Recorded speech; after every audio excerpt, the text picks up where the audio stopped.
एक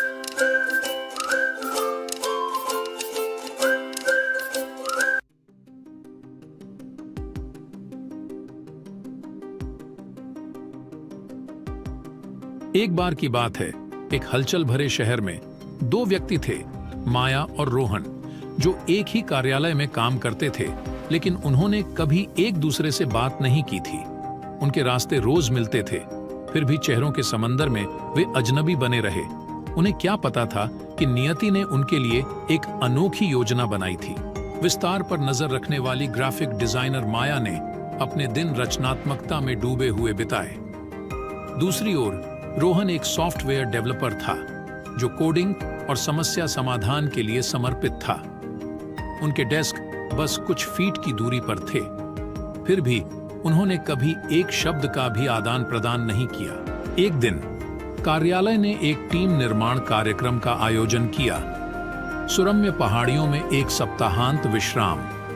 अनिच्छा से माया और रोहन ने खुद को एक ही टीम में पाया। बस में चढ़ते ही यात्रा अजीब मुस्कुराहट और विनम्र सिर हिलाने के साथ शुरू हुई। जैसे ही बस प्राकृतिक परिदृश्यों से गुजरी, माया और रोहन ने खुद को एक दूसरे के बगल में बैठे पाया। उनके बीच शांति स्पष्ट थी, लेकिन एक अनकहा संबंध था, एक जिज्ञासा थी जो हवा में बनी हुई थी। यह यात्रा उनके जीवन में एक महत्वपूर्ण मोड़ बनने वाली थी। रिट्रीट टीम निर्माण गतिविधियों और साहसिक खेलों के साथ शुरू हुआ। ऐसी ही एक गतिविधि में प्रतिभागियों को विश्वास में गिरावट के लिए जोड़ा गया था। माया और रोहन झिझक रहे थे और एक दूसरे पर अनिश्चित निगाहें डाल रहे थे।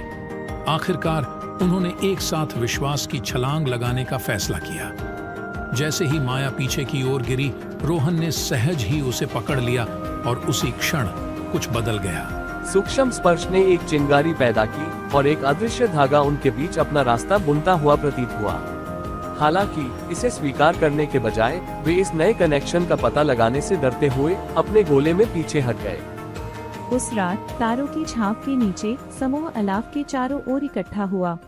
बैकग्राउंड में धीरे धीरे संगीत बज रहा था और माया ने खुद को रोहन की ओर देखते हुए पाया। उनकी आंखें मिली, बातचीत हुई जिसे शब्दों में व्यक्त नहीं किया जा सका। यह ऐसा था मानो ब्रह्मांड फुसफुसाकर उनसे चुप्पी तोड़ने का आग्रह कर रहा हो। जैसे जैसे सप्ताहांत शुरू हुआ, माया और रोहन खुलने लगे। उन्होंने कहानियाँ, सपने और हंसी साझा की। यह पता चला कि उनकी कल्पना से कहीं अधिक समानताएं थीं। फिर भी अनकहा संबंध बना रहा। प्रकट होने के लिए सही समय की प्रतीक्षा की जा रही थी। आखिरी दिन जब वे शहर वापस जाने के लिए बस में चढ़े, तो माया अब अनकहे संबंध को नजरअंदाज नहीं कर सकी। एक गहरी सांस के साथ वो रोहन की ओर मुड़ी और बोली, तुम्हें पता है, हमारे बीच कुछ है, कुछ अनकहा। क्या तुम्हें भी यह महसूस होता है? रोहन आश्चर्यचकित लेकिन राहत महसूस करते हुए मुस्कुराया और जवाब दिया, मैं जानता हूँ। भरोसा टूटने के बाद से मैंने इसे महसूस किया है। और उस पल में जैसे ही बस वापस शहर की ओर बढ़ी, माया और रोहन ने अपने कनेक्शन के अज्ञात क्षेत्र का पता लगाने का फैसला किया।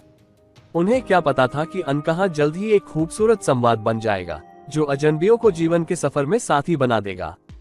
अधिक वीडियो देखने के लिए लाइक और सब्सक्राइब करें और न्यू फैक्ट 027 पर हमारे साथ बने रहें।